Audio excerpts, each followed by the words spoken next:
ઉપલેટામાં સોમનાથ મહાદેવ મંદિર ખાતે બ્રાહ્મણો દ્વારા જનોઈ બદલવાની વિધિ પૂર્ણ કરી પ્રાર્થના કરી।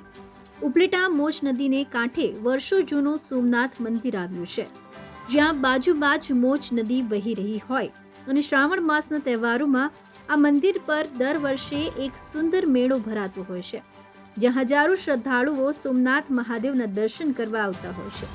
ત્યારે આજરોજ હિન્દુ માસ પ્રમાણે શ્રાવણ સુદ પૂનમ એટલે કે રક્ષાબંધનનો પવિત્ર તહેવાર હોય અને આ પવિત્ર પૂનમના દિવસે બ્રાહ્મણો દ્વારા જનોઈ બદલવામાં આવતી હોય છે।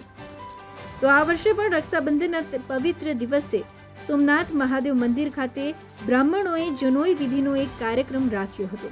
ત્યારે દરેક બ્રાહ્મણ તેમજ અન્ય શ્રદ્ધાળુઓ દ્વારા ભવ્ય ઉજવણી કરી વિધિવત રીતે કાર્યક્રમ પૂર્ણ કરી જનોઈ બદલવાની વિધિ કરવામાં આવી હતી અને ત્યારબાદ તમામ લોકો સાથે ભોજન સમારંભ યોજવામાં આવ્યો હતો।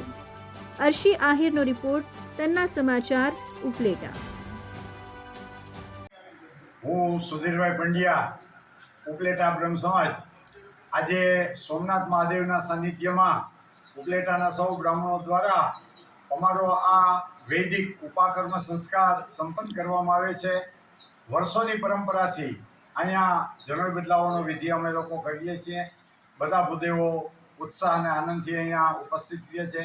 વેદોક્ત વિધિથી અમે આજે જનોઈ બદલાવાનો કાર્યક્રમ કરીએ છીએ અને આ પૂજા વિધિનું મહત્વ એ છે કે વાર્ષિક યજ્ઞ અમારો છે। વેદની અંદર અમારા દ્વારા જે કાંઈ દોષ ઉત્પન્ન થયેલા હોય, માલિન્ય થયેલું હોય, એનું નિરાકરણ કરવા માટેનો આ વિધિ છે।